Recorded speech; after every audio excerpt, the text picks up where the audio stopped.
Após quase 3 anos no comando do país, May estava sob intensa pressão, especialmente de sua própria sigla, o Partido Conservador, para viabilizar o Brexit, a saída do Reino Unido da União Europeia. Em seu anúncio, May afirmou que fiz o meu melhor para honrar o resultado do plebiscito de 2016, quando a maioria dos britânicos votou pela saída do Reino Unido do bloco europeu. É cedo para fazer qualquer previsão, mas especialistas concordam que quem ocupar seu posto vai herdar a árdua tarefa de concretizar o divórcio com a União Europeia o mais rápido possível, talvez de forma mais dura do que tentou a Premier, o que pode levar à convocação de eleições antecipadas dentro de meses. Em última análise, o Reino Unido tem agora diante de si 3 opções: 1. Sair da UE com algum acordo em um período de transição. 2. Sair abruptamente sem acordo com a UE, os chamados hard Brexit ou no deal, ou 3. Permanecer na UE.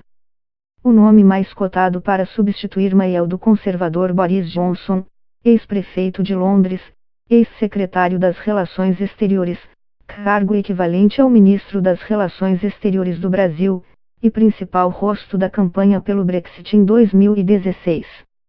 Johnson já defendeu várias vezes uma saída sem acordo, cenário que pode trazer graves impactos econômicos ao país.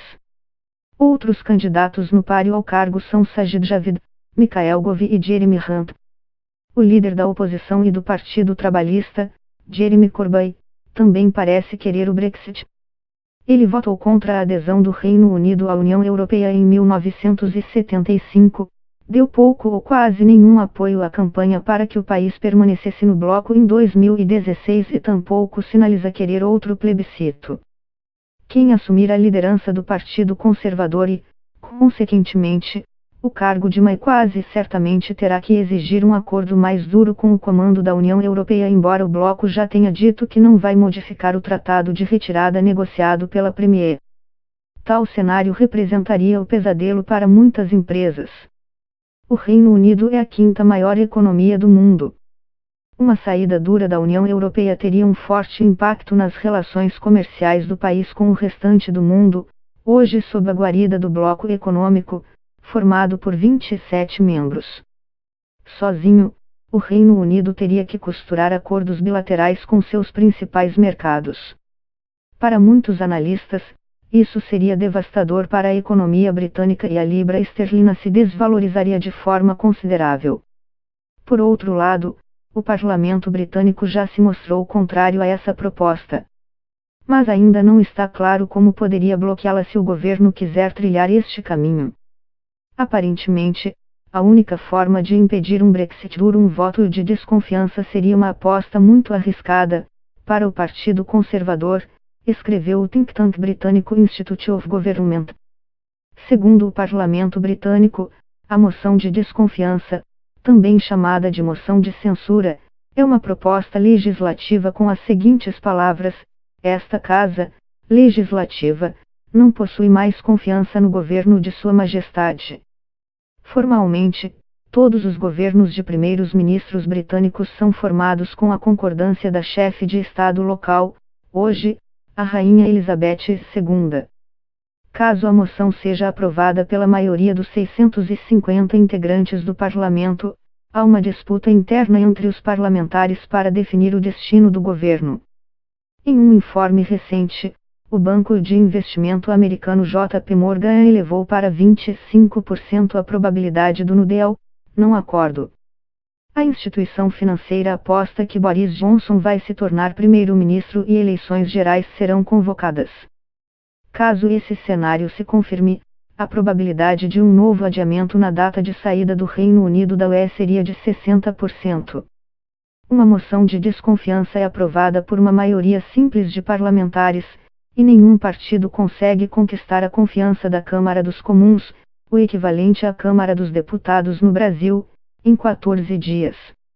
O resultado de uma eleição seria imprevisível, já que os 2 principais partidos do Reino Unido, o Partido Conservador e o Trabalhista, vêm perdendo apoio dos eleitores para partidos menores, como o Partido do Brexit, de Nigel Farage, os Democratas Liberais, o Partido Nacionalista Escocês e os Verdes.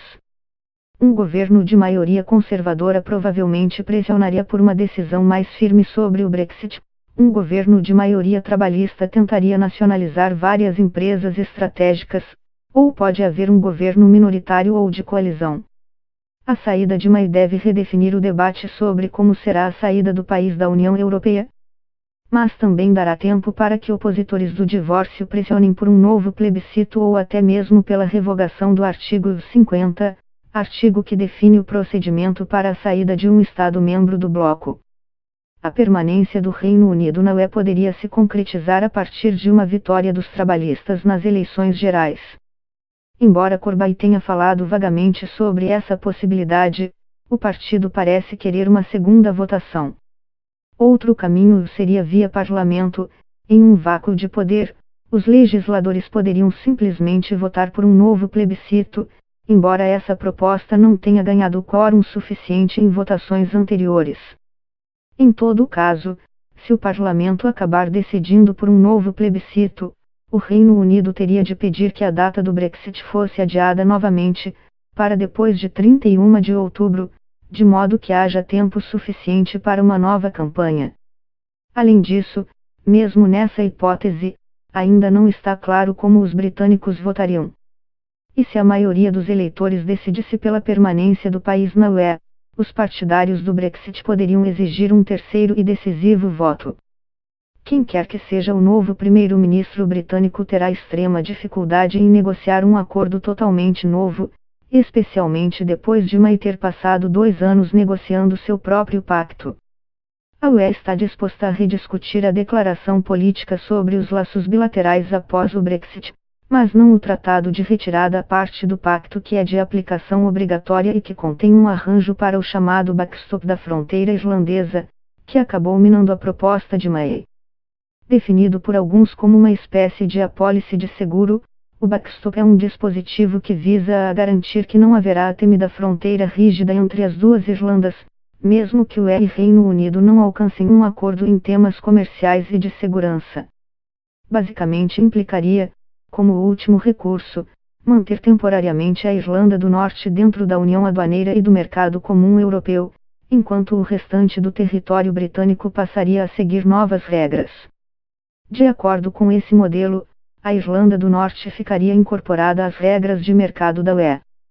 Alguns parlamentares temem que isso perdure por tempo indeterminado.